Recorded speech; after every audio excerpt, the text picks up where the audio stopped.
What are we calling tonight's show then? What's the theme for tonight? Symbolism in tarot. Symbolism in tarot. Okay. Cool. As George Carlin once said, I'll leave the symbols to the symbol-minded. I like that. I thought it was quite a little, that's a nice one line, because it could mean so many different things as well. Absolutely. The connotations on it was great. Anyway, right. Okay, my thumb is poised on the start button. Are you sitting comfortably? I am sitting comfortably, yes. Then I shall do the countdown, press start, and then it's over to you. Cool. So, it's 3, 2, 1. Hello. Hello, everybody. Wherever you are joining from. So, as I did my first dismembering tarot this Tuesday just gone, I thought I would touch briefly, because it's a vast subject, on the symbolism in tarot and oracle cards as well, because a lot of oracle decks, unless they're just like a very simple picture, will have symbols in them as well. So consider this. If a picture paints 1,000 words, then a symbol paints 1,000,000 pictures. Okay. So we all know, do we not, about the power of the logo, which is a symbol or a sigil. You could also call it a sigil. You've only got to, I mean, the one that always comes into my head is the big M for that horrible food that I think I've only ever eaten the chips once when I was very, very small, and they were disgusting. So I never went back. So yeah, the power of a symbol is quite incredible, actually. And you can use symbols or sigils as talisman, if you like. You can charge them with your energy and with your intention and create a way to activate it. It's very, very powerful. I haven't got it on today. I've got a what is that called? Okay, let's forget about that because I can't remember what it's called. So yeah, most, not all, because I've seen some very wonky modern tarot that are so modern they've lost all meaning as far as I'm concerned. I like tarot and oracle when they have a lot of scenery in them. They have a lot of things going on, yeah, which for some people could actually be a barrier. But I think what that does is it creates layers. So, for example, let me just pick a random card out here. So this is from the, what deck is this from? This is from the Celtic Tarot. So I'll just put a picture up so you know what I'm talking about when I'm talking about it. Pardon me, bear with me. Okay, I've got the light on that. Okay, can I get that? It's because I've got light coming in the other window. Hang on. Will it take a good picture? No. Okay. That's a bit annoying. Bear with me. Bear with me. Got the light shining off of all over the place because it's sunny here. You could actually believe that it's sunny. Right, let me see if I can get this at an angle. That's slightly better. There we go. So in this card, you have a lot of symbols in this card. Yeah, there's many layers to this card. So surface level of the card would be, this is the Magician, the Merlin. Yeah. So, you could just take it at face value. You can read the book and take what it says from the book. But there are so many layers to this card. So you can go as deep as you want to. Really, it is, I think it's like a journey. So when you're studying a particular tarot card, whether you're doing path working or you're just kind of getting to know your cards, yeah. You know, there's the surface level of what the card is, but then, you know, once you start going deeper, as we did on Tuesday. So my suggestion is, if you want to do that kind of stuff, come and join me on a Tuesday at 6 o'clock. You know, you can go as deep as you like. I mean, it may just be that there's a color that pops out on the card, yeah, which can mean certain things. It could be a very small detail in the card that you're taking the reading from. So really what I'm talking about is the topography.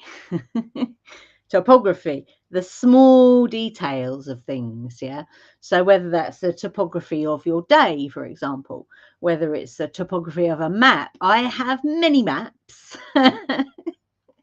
Whenever we go camping, I always make sure I have maps of the local area with walks, and I'm talking about what they call the explorer maps. So they're proper walking maps, yeah.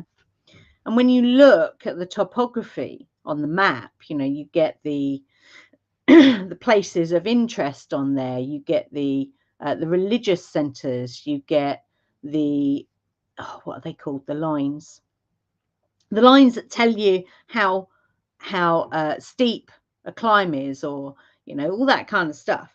How big the hill is. You get, you know, like the villages and the towns on these maps. You get the pathways. You also get the boundaries on there. So it's the topography, yeah. So there is absolutely topography in tarot. And let me just pick at random. Let's find a random card. Mists of Avalon. I think these are pretty good for topography, actually. Not all oracle cards are like that, but there are some out there. So if you like topography, yeah, here we go. What's this one? This is the White Heart. So there's the White Heart. So again, there's lots of layers in that card. Let's just do a picture so you can see what I'm talking about. Let's see if we can get this to focus. There we go. Perfect. It's a little bit funny at the top. That's the light. I can't do anything about that. I'm going to switch the sun off. So there's lots of topography in this card, but not all oracle cards are, you know, are topographical. There you go. There's a nice word. I like that word. And Lenormand cards. So Lenormand works on symbols. And, you know, for example, in Lenormand, the cross is denotes like something that's heavy, something that is like a duty, something that is burdensome, something that you have to carry. It's kind of that kind of, and the meanings in Lenormand don't change, but of course, yeah, they can if you want it to.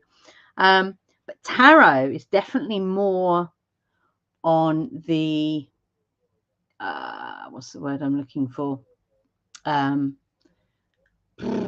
It's your perception, yeah, your perspective. And as I always say, you could pick the same card 3 days in a row and you will get 3 different readings, because it very much depends on where you are on a certain day.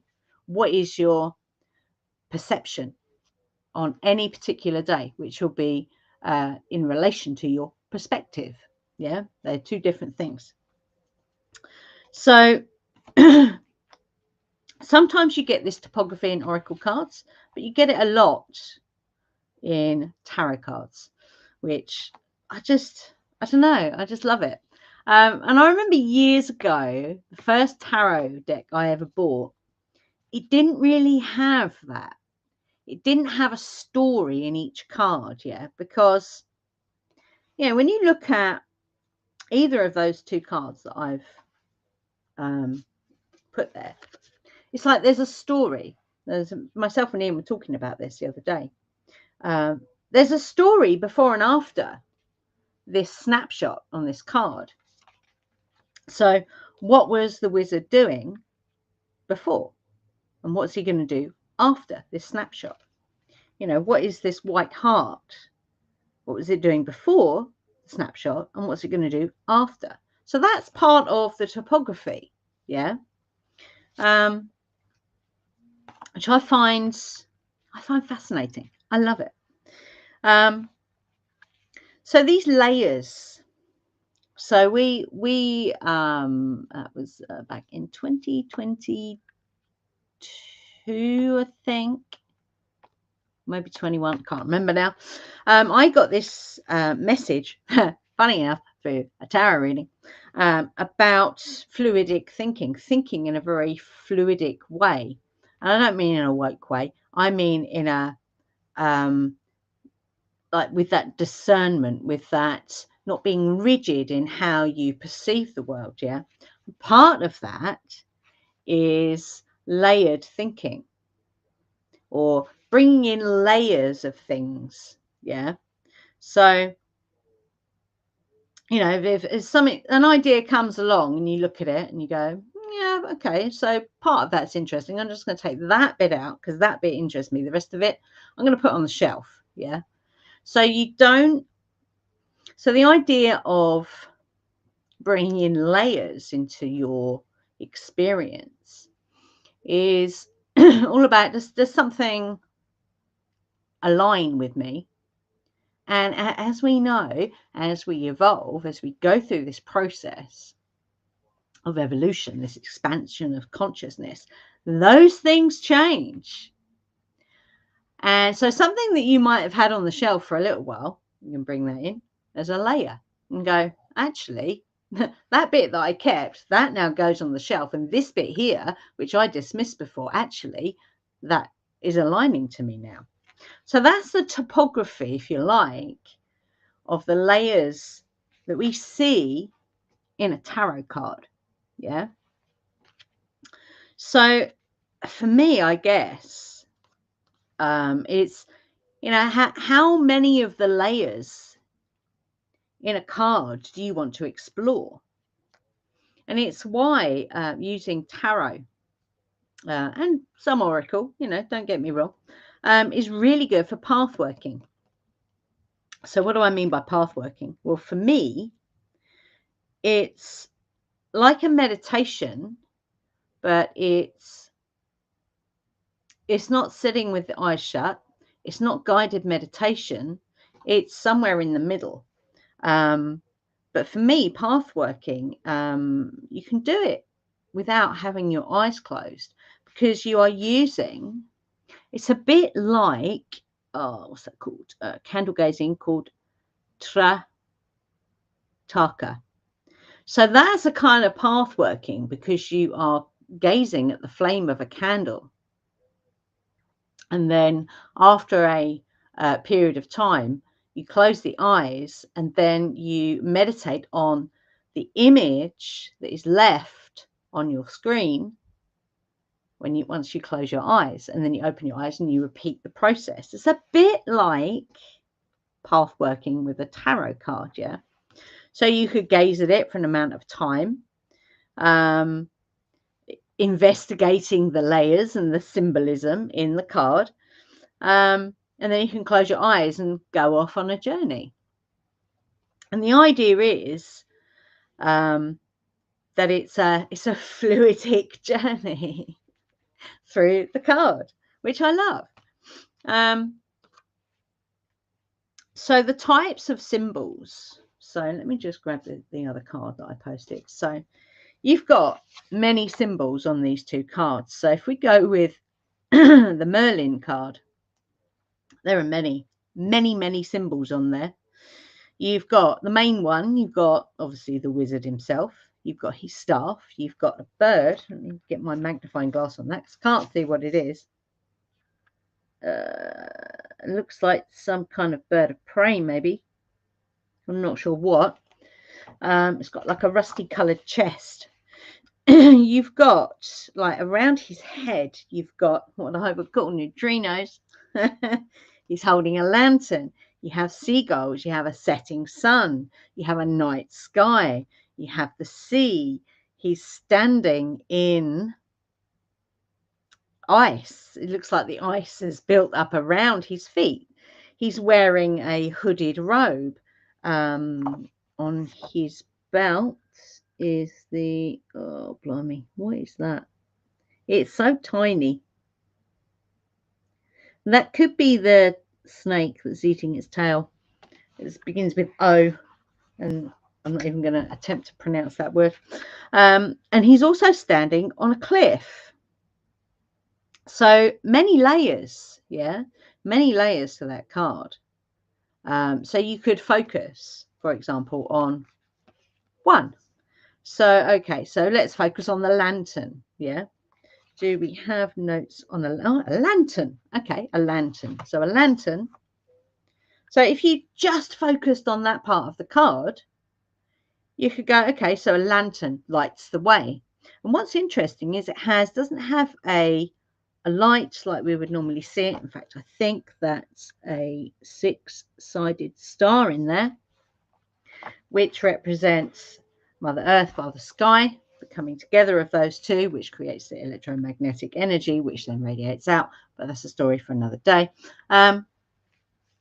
So it's emitting a blue light. So that, and it's a light blue, that to me indicates that's the throat chakra for me. Yeah. So there would be an illumination of communication. Yeah. Very basic reading there. Other things the lantern can symbolize is clarity, because it's lighting the way so you can see clearly. Yeah. It's just so cool. It also can represent guidance, because he is going to be guided by this particular light. Also truth, because what does light bring? It brings illumination. It gets rid of anything that is hiding anything or is being hidden. Perfect occultism right there. And it can also symbolize knowledge. So just on that one symbol alone, yeah, see that? Is it gonna, let's put that in front of my face. Just in that little symbol alone, you've got a whole reading. Yeah, just on one symbol. So when you start to add different layers, yeah, which is the really fun thing we did on Tuesdays. We were really getting into, you know, everything about the cards that we were looking at. And it was fascinating, because everybody has a different perspective. Yeah. So everyone has a different perception, even, and we, like when myself and Ian were talking about this. So so I've pulled this card in this room. Yeah. This room, we call it the Venusian, because it has the goddess up there who has Venus in her chest. That's Ian's artwork on the wall. So when I pulled this card, I'm in this environment. Yeah, that's part of the topography as well. But when you're looking at the card, or when you're drawing your cards, you're in your environment. So the environment itself that you draw the cards in is part of the topography, is part of the symbolism, is part of the layers. Yeah. I love that. It's so cool. So let's look at this card, the White Heart. So for me, the thing that is definitely coming out there, let me put that in front of my face so it actually tries to, there we go, is the moon. And that is a waning moon. That is a waning. I always think of Jonathan Ross when I say that word. No, it's not raining, it's waning. It's a waning crescent moon. So what does a waning crescent moon mean for me? Well, the moon is connected to many different things, but it's connected to the element of water. It's connected to emotions. It's connected with waves of things that come up. It's connected to sound and vibration and frequency. It's connected to the feminine aspect, the receptive aspect. It's connected to the subconscious. It's connected to reflection. So if something is decreasing, yeah, it means that there is something in those definitions that is reducing. So, you could pull other cards to find out exactly what that was. And if you pulled both of these cards together and layered the layers, yeah. So if we took, for example, can I get that to focus? The lantern with the waning crescent moon, what do we get? I would say just on those two symbols on their own, we have got guidance or clarity when it comes to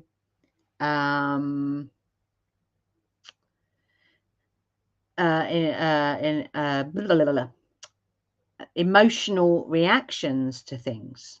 Yeah. So rather than riding the waves of the emotional roller coaster, because it's a waning moon phase, it's actually reducing.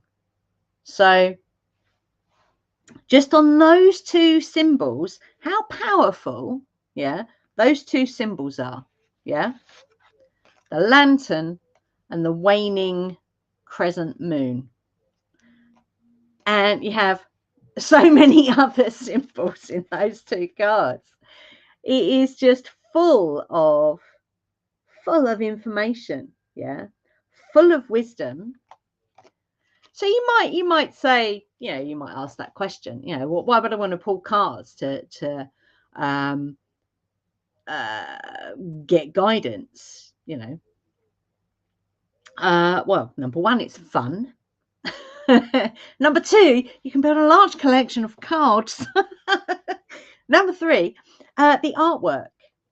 I do love cards with really nice artwork. And like I said, when the first pack of tarot cards I ever bought, it was extremely abstract in a way that I could not read. Just could not read it. It's like those weird pictures you got in the 80s. Ian reminded me of this the other day, where you had to unfocus your eyes to see the picture. I could never do that. I used to stand for ages in front of these things and go, I can't see anything. I just see dots. So these tarot cards, I can't remember what they were called either, because I thought I couldn't read cards. But then when I realized that actually I prefer something with lots of symbols on, as Andy said, symbol-minded. And I suppose being a witch, being an occultist, symbols, sigils are, they are a language all of themselves. I don't know. It's like I say, if a picture paints 1,000 words, a symbol paints 1,000,000 pictures, because they're heavy with meanings, yeah, and very, well, I say very simple, but like the lantern, so much out of that little tiny, well, it is actually, it's a tiny little lantern.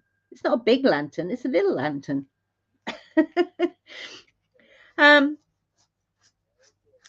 So what I suppose, why am I talking about this? Okay, so if you wanted to, get to know your tarot cards, you could take each symbol on a card, take each symbol and, take it apart. This is why I've called my Tuesday moot, want a better word, dismembering tarot, because you're taking the imagery apart. You're taking apart the symbols and finding out, you know, what it means for you, because everyone's going to, like I say, everyone's going to have a different perspective. So everyone's going to have a different perception. So there are so many different types of symbols, you know, from lanterns to, I don't know, buildings. Like this one has a castle in the background on a hill. You know, what does that mean? So, you know, my question would be, what does it mean for you? What does that symbolize for you? Does it symbolize a comfy home? Not for me. That would actually be quite drafty. I think what that means for me is strength and power. That's what that indicates for me. Definitely not a comfortable, warm and cozy home. Anyway, I digress. So yeah, different types of symbols. So you've got symbols from ancient civilizations. I mean, cuneiform is a whole symbol, is a whole language of symbols, which, you know, much like hieroglyphics, people think they know what they mean. But I would argue, unless you were there and wrote it and knew what it meant, you don't know what it means. That might be a bit controversial, but I don't care, because it's that perspective again, isn't it? The people that wrote the cuneiform tablets, the people that, you know, painted the hieroglyphics, they knew what it meant, because their perspective is very different to the one we have now. And I think when you go at these things with the mindset of this modern society, it's a very different perspective. It's completely, they're completely opposite. So how can you actually know what it is that's written on those tablets and painted on the walls of tombs and things, you know? You also have a lot of religious symbolism. You also have symbols in esoteric work. You have the symbols of the natural world, like the elements all have symbols. Yeah. You have symbolism that animals bring. So each animal has a different energy, and pardon me, it is said that each animal actually comes from a different star system, which I find fascinating. Dogs, for example, are from Sirius, hence why it's called the dog star. That's my take on it anyway. You have symbols of power. So where would you look for those? You'd look for those in like royal things, like the crown, for example, which symbolizes sovereignty. It's also a big symbol of a goddess that I connect with, which is Arianrod. She lives, her tower is in the Corona Borealis, which is in the shape of a crown. You've got sacred architecture, pyramids, for example, yeah, symbols. You've got the symbols of time, which you could say, could you say that? You probably could stretch that, like physics deals with the symbols of, what are they called? Quadrants? No, not quadrants, and that was before. Formula, that's the word I was looking for. Because what are they? Symbols. You've got shapes, different shapes correspond to, I mean, like the waning crescent. Waning crescent. Definitely gone Jonathan Ross there. The waning crescent moon. Yeah. It's not only a shape of the natural world, it's also a shape in and of itself. It's a crescent. Yeah. You've also got the symbology of numbers. I mean, there's a whole thing around numbers, numerology. Yeah. You've also got the colours in cards. So the one that stands out on this card, on the white stag, on the white heart, is the white. Yeah. The one that stands out on the Merlin card is very blue in that card. Blue and kind of turquoisey, aquamarine colours. So that tells you something in and of itself as well. You've also got sacred geometry. Is there any sacred geometry on here? Well, you've got some leaves, which is sacred geometry. You do have the circle in the waning crescent moon. You also have the 6-pointed star in the Merlin card. You also have, I think that's the Ouroboros. Is that how you pronounce it? Something like that. Which I think is what he's got on his belt. But to actually see that, I'd need not a magnifying glass. I'd need a not a telescope, a microscope, or a telescope, whatever. What's that I've written down there? And what? So, and meanings. Yes. So other things that we have on these cards. So we have, what else do we have? We have the tree. So the tree is all about long-term growth. Yeah. It can also be seen as balance, because a tree has to be balanced, otherwise it'll fall over. Yeah. The tree is also about expansion. It's about health. It's also about, because a tree, like most plants, are self-sustaining. Yeah, they put their roots down and they're off. Yeah. Let's take one more from the Merlin card. So the staff. So he's holding a staff. Yeah. Get it in front of my face. So actually, there we go. So the staff, that's fire energy, which, funny enough, is mirrored with the sun. Yeah.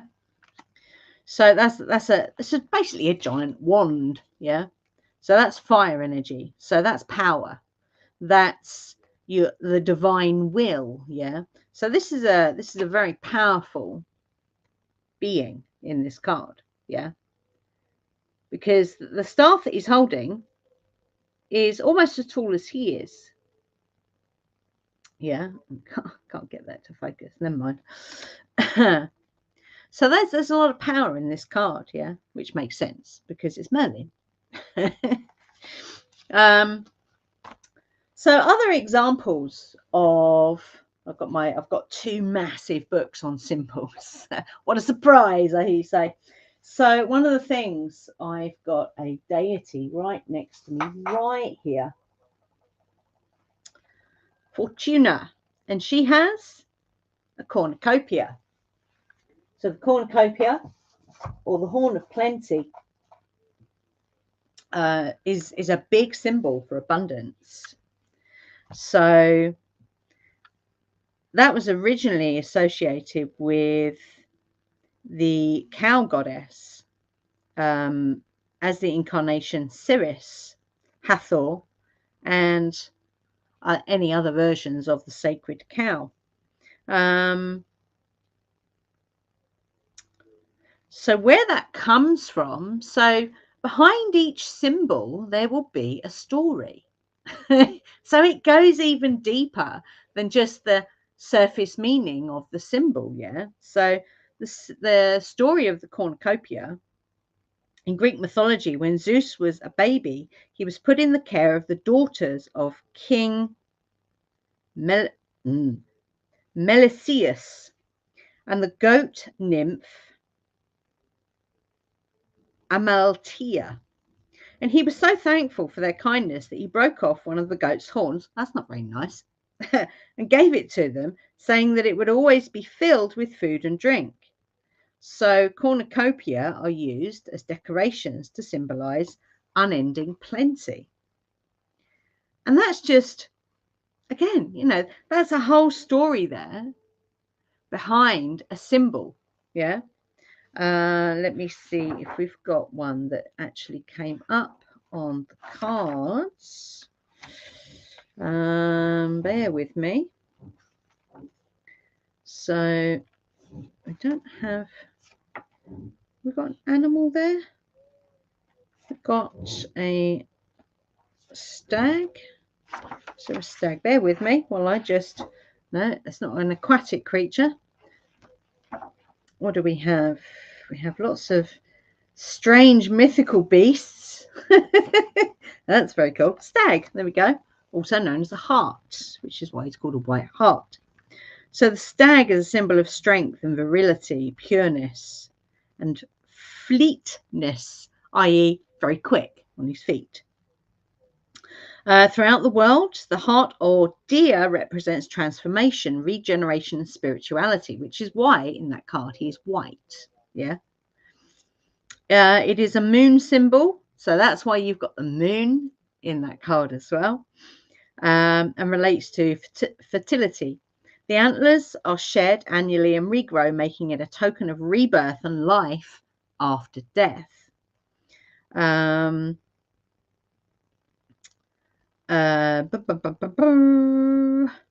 Interestingly, in Christianity, the stag is a symbol for Christ, who tramples on the devil and brings redemption through death and resurrection. Now that's interesting because it's a horned god. Hern, which is the stag, is a horned god. Yeah. So they nicked it again. Yeah. The stag's antlers link to the tree of life, which features in so many religious traditions. The Celts believed that the deer were tribes of fairies or divinities. Okay. And the antlered horned god, Hern, or Kononos, was the supreme power over all the animals. So it's really fascinating. Behind each one of these symbols on these cards, there is a whole story, which is why a symbol paints a million pictures. Yeah, because there's all this more imagery behind the symbol. Yeah. So what else did I want to say about symbolism in tarot? I suppose part of what I'm doing on the Tuesday is, the dismembering of the tarot. So, looking at the different aspects, the different symbols in the card. And, that's one of the things I used to love doing as a child, take things apart and then put them back together again. So when you take these things out separately, yeah, it makes it a lot easier to get a feel for the energy of the card. Yeah. And then you can put it back. You can, leave bits out, whatever you're drawn to on a card. So like I said, on that one, on the Merlin card, it might, we chose the lantern to look at because that was the bit that was, popping out to me. And on this one, it was the moon that was speaking. Yeah. So just by doing that, you've already got a reading, but then you could take the other bits and pull them out, look at them, and then you can put them back together in a way that makes it less daunting, I would say, to take a reading. Audio there, Angie. Oh, okay. Oh, and we've got Danny and Kevin on as well. Let me just. Yeah, you've gone absolutely. You didn't even rub a band. Then you just went completely. Okay. Am I back? We've got you back. Cool. That was weird. My Wi-Fi turned off, but I still had my mobile data. So I don't know what happened there. That was weird. Yeah. So where did I get to? Okay, let's just rewind. Seconds. I jumped in more or less straight away. So oh, okay. Okay, cool. So yeah, the art, if you like, of taking each symbol as a piece of the puzzle, yeah, you can then decipher it, and then you can put the puzzle back, leaving out bits that maybe aren't relevant to doing a reading. So whether that's doing a reading for yourself or someone else, and I would always say, when you turn over that card, what is it that catches your attention first, and base that reading around. Again. Straight away, it was like, yeah. That's really weird. You did rubber band that. Okay. Am I back? Yeah, you're back. Yes, you are. Very strange. It doesn't like me talking about these things, clearly. So yeah, by taking the components apart and then putting back the bits that are jumping out at you, if you like, from the card. I mean, that's generally how you can make it less complicated to do a reading, yeah, from a card or a bunch of cards. What's the collective name for cards? Bunch. There we go.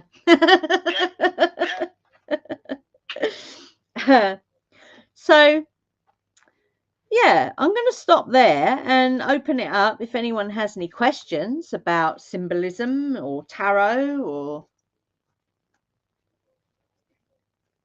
they want to share anything around that subject. No, you are definitely rubber banding now. Okay, let me see what I can do. Yeah, we got you then. You got me, yeah? Am I back? No, we're losing you. Hold on. I shared some cards.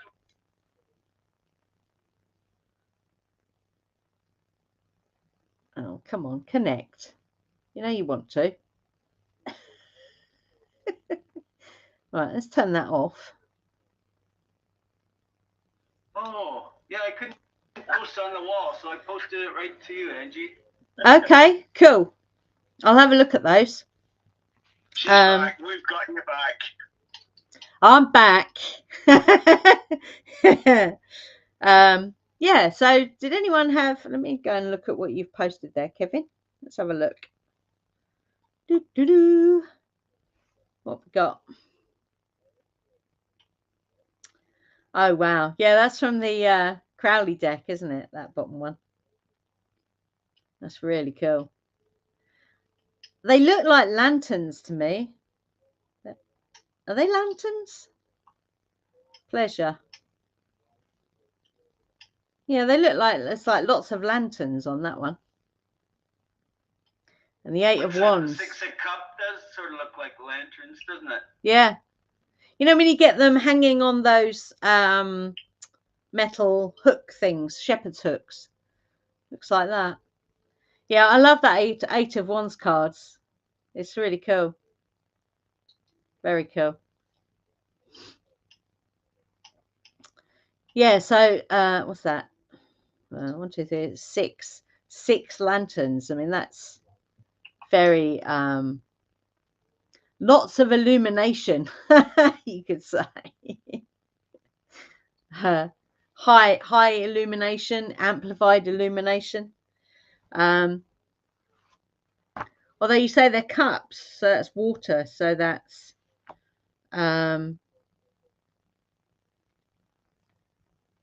you can actually say that card is one for intuition, because if that's the third eye, which is your intuitive center, which has been lit up, then that's a really good card for like an acceleration of your intuitive abilities, I would say. That's what I'm seeing in that card anyway. I love the Eight of Cups and Eight of Wands with the Lord at the top. So, and then there is an eagle soaring over the Lord, and they all seem to have staves, right? The guy climbing up there, Eight of Cups, I think that was. He's climbing up for the next cup, I guess. And but it's I just love the symbolism too. Oh, there it is, right in front of me. And then the Lord, he's got an eagle or a condor soaring, but he also has the antlers, like that white stag you showed.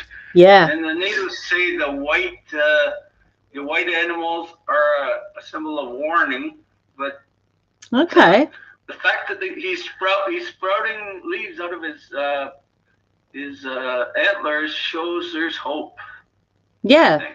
Like a new growth, new things. Yeah. Yeah, even though he comes to warn us, by his antlers sprouting, he shows us that after, it will be okay by the sprouting. If his I think if his antlers were bare, it might have been more foreboding, but because we see growth on his, there's hope. Yeah. There's always hope with growth, right? Absolutely. Yeah. That's really cool. Anyone else have anything to share around symbolism or tarot or questions? Do you have any questions? Questions. Hey, Anne, sorry, I caught the tail end of your discussion there because I just unplugged myself from the matrix, what I call work. Cool. Hi, Danny. The tail end of the discussion. Hi, Anne, you okay? Yeah, I'm good, thank you. Good. I was just noticing obviously the power of like symbolism and that. I think Carl Jung talked about it a lot in his book Man and His Symbols, and various other writers as well discuss the importance of like the power of symbols and how they're kind of universal across like different cultures, and how they've lasted, how they've lasted hundreds, thousands of years sometimes, and absolutely, yeah. There's a lot of power and a lot of energy that can be drawn from just looking at a symbol and what it represents. Tree of Life is particularly powerful to me. Yeah. Because obviously we're all of the roots. We're all a seedling on the Tree of Life. We come from the earth, and we're all kind of we're all a branch on that Tree of Life ourselves. So yeah, I've always loved the Tree of Life symbol. But yeah, very like I said, I'm very new to tarot myself, so I'm not as well versed on that, but it's interesting nonetheless. I'm very open to it. But but yeah, symbols very, very, very, very, very powerful. Can't underestimate them. Nice meeting you, Danny. I'm Kevin from Canada, but symbols can be corrupted as well, as we can. Well, let's use a swastika for instance. Oh, that's the word I was looking for earlier. Yes, I've got the Hindu version. Ancient Vedic Indian symbol from thousands and thousands of years ago. Absolutely. The Nazis took it and corrupted it. There used to be a hotel in Bala up the north. My brother used to live there. It used to be called the Swastika, but now it's called the Bala Bay Inn because of the connotation, right? It was always called until the war time. Yeah, but the thing is, the symbol, it was always called the swastika. So there's but the thing is that what the Germans did with the swastika was benevolent to the image. That's why they chose it. It was only the post-war propaganda that demonized the symbol. So during the Second World War, the whole concept behind using the swastika was a genuine one. It was that genuine feeling that they was using that symbol for its genuine meaning. And it was only until afterwards that people started getting propagandized to use it as a German bashing symbol, basically. And you know that old saying, that history is written by the victors. Well, there you go. Yeah, exactly. Case in point, yeah. Absolutely. Yeah. Yeah, and I always take it as, if someone says to me, "Why are you wearing a swastika?" I say, and I educate people on that. I will tell them what it is and what it represents. Let's deprogram these people. Yeah, absolutely. Now, by the way, hi to Danny. Danny is the Danny that's going to be doing his first show on the 21st. Cool. That's right. Yeah. All about Taoism or Taoism, which way you want to pronounce it, I believe. Oh, excellent. Yeah, that's the one. Yeah, that's right. Cool. Danny, and the yin and the yang symbol, the Bhagavad Gita. I always have trouble with that one. That I have a copy over there. And it's fascinating, the whole I Ching and Daoism and Taoism and all these isms, but it's cool. It's interesting because it's enlightening. You know more about it than I do, so I'm happy to learn from you because we learn from each other. Absolutely. Angie and Andy and Everton, everyone that comes here, I learned from. So I'm looking forward to your show, Danny. Look forward to it. Oh, thank you very much, Kevin. I appreciate that. And I was really enjoying your show about the Kabbalion as well, because I've been meaning to look into that myself and about the Hermetic principles and all that as well. I know you touched on that as well, so I found that very, very, very interesting and enlightening myself. So I can't wait for. Is it the next one tomorrow? I believe it is. Yes, it is. Time to be prepared. Get a little prepared later, where I'll just focus on I know what I'm reading. I know about Thoth, and so I have a good background on it. So I'll be reading along with you tomorrow, probably a couple chapters, and we'll open it up after probably an hour reading, and we'll discuss it. I love that discussion. Yeah, well, it's fun. So yeah, definitely. Hope you can make it. If not, listen to I'll try my best to make it fun or make it enlightening. I might have to listen to it on. I might have to listen to it after, because I am in the Matrix tomorrow, so I am working. Cool, man. So cool. Nice to meet you, brother. Yeah, and you, man, and you. Cool. Okay. Anyone have anything else you'd like to share on symbolism or tarot or questions? I'm pretty cool with everything you've gone with so far, so I'm going to mute myself and leave it to anybody else. Okay. No? Other than to say thank you, Angie, and much love. Thank you. Yeah, thank you, Angie. It's really increasing my confidence in the tarot. Yeah. The more I share with you, and it's increasing my insights and ability to read the tarot in a more effective manner. And it's all part of my path of, the tarot is a very, very deep and mysterious, but challenging, but very enlightening way to receive insights for ourselves and for others. So reading the cards takes a great responsibility when you read for someone, because absolutely, you want to get it right. I don't read reversals, but some people do. I don't like that. Yeah, I don't tend to. No, I don't like it myself, but some people do, and I'm not fond of it. There's enough in the cards themselves, yes, without having to read reversals. So we can get enough wisdom from just the upright card, I think. And when we compare the different cards that you have with what I have, I love doing that on Tuesday, where we can see subtle differences, but it all goes back to the designer of the cards, what they felt absolutely the card meant to them at the time of creation, of their creation. Yeah, and the topography of their journey with the cards. And I know that because Ian's created a set of tarot cards. Good for him. So there's a whole journey in each card, but then the whole journey of creating the whole deck. It's I'd love amazing. to try that. other people have done that, and well, many others, obviously, but, yeah, many. but not me or you. But well, I would love to. I like painting, but that would be an awesome journey of artwork in the future sometime when I have more time.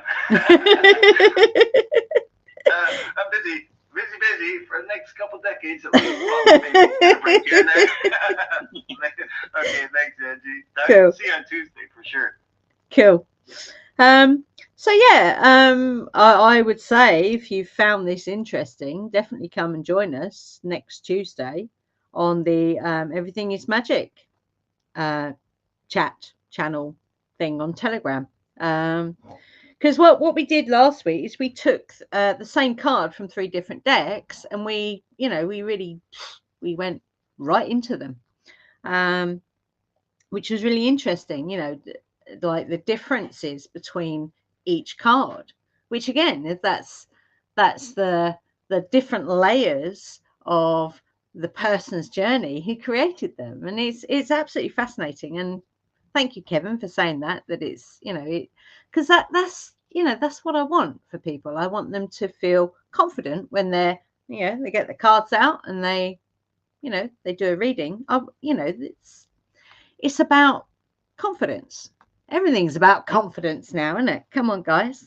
It is. Oh, for sure it is. I got this astrological tarot. I haven't even opened. I kind of astrology and tarot. I'm thinking a little bit. So I'll get that out on Tuesday, and maybe you can help me with insights on my astrological tarot. That's cool. Not even opened yet. It's been sitting up there for too long.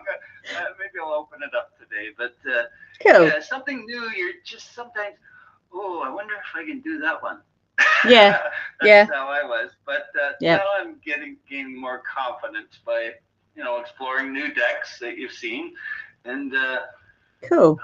Yeah, I just love it. I love the journey, Angie. It's really exciting for me. Cool. Some people think, the tarot's bad. The occult is bad. Don't. That is bad. I don't think anything's bad. There are people out there that think meditation and yoga is the work of the devil. So, And you can't get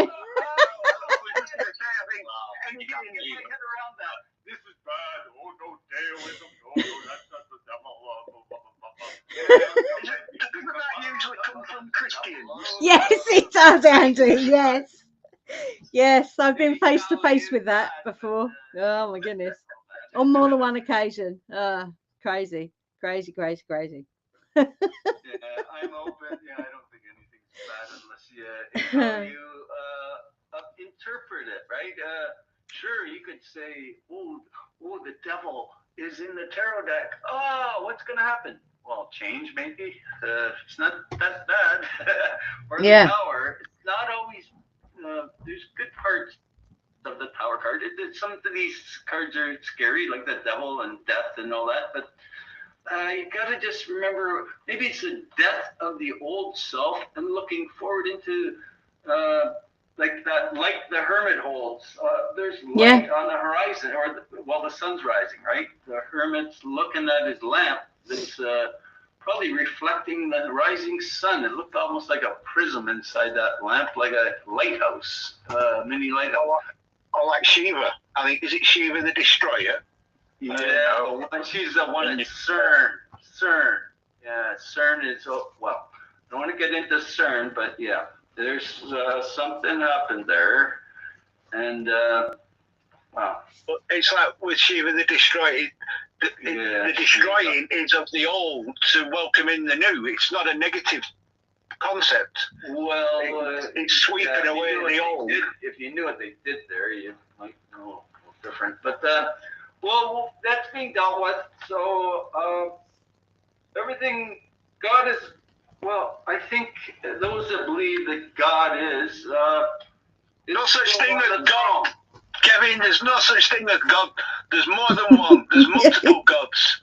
As below, so above. If there's multiple beings down here, there's multiple beings up there. Absolutely. Yes, sir, but there's one source of it all. And Well, that's not God, though. That's just the universe. That's the void. That is in matter of interpretation for all of us. There's no one is There's wrong no or right. bearded man sat up there who can't handle money.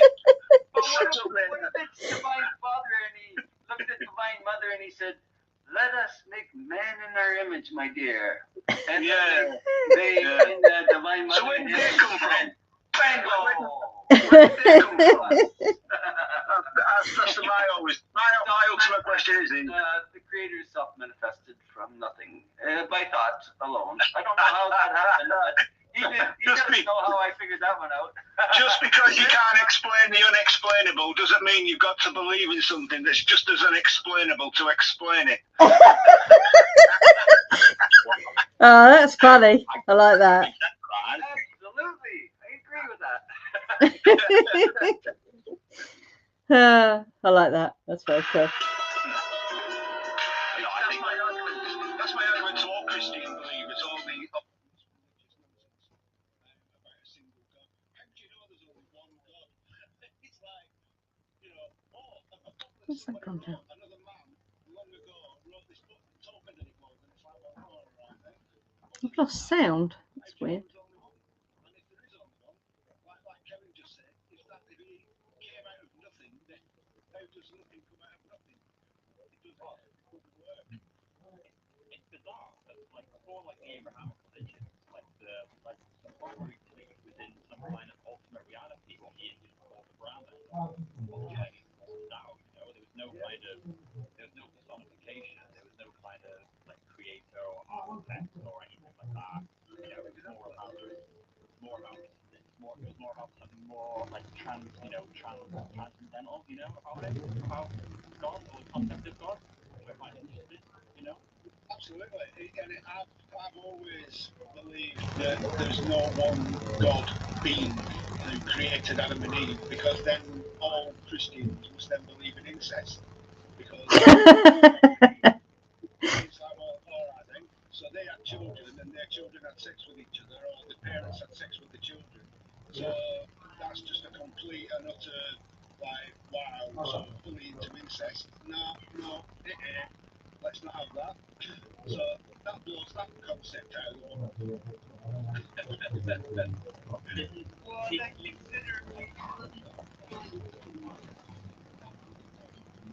But we don't know though.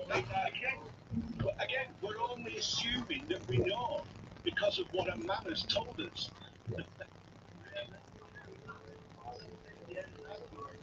But again, that whole Anunnaki argument is just someone summarize something and say, I think this is what happened, or I believe that symbol means that. Getting back to symbols, and it's the interpretation and the propaganda that's been spun on it and sold millions and billions of books on it.